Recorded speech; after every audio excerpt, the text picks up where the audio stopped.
Finding the right pair of sunglasses can be overwhelming. There's lots of choices, whether you go online or in store, but ultimately it comes down to three simple things. 3 F's: fit, feel, and function.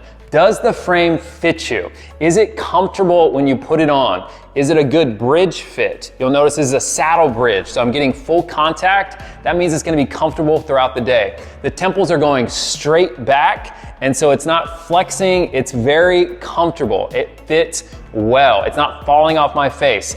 So that's the first F.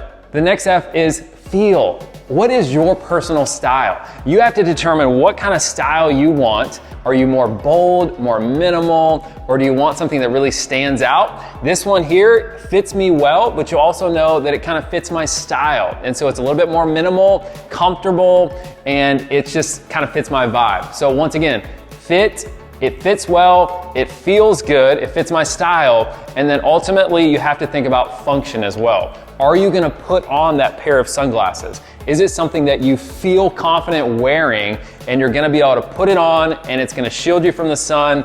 Ultimately, if you can answer those 3 F's, fit, feel, and function, you'll find the perfect pair of sunglasses.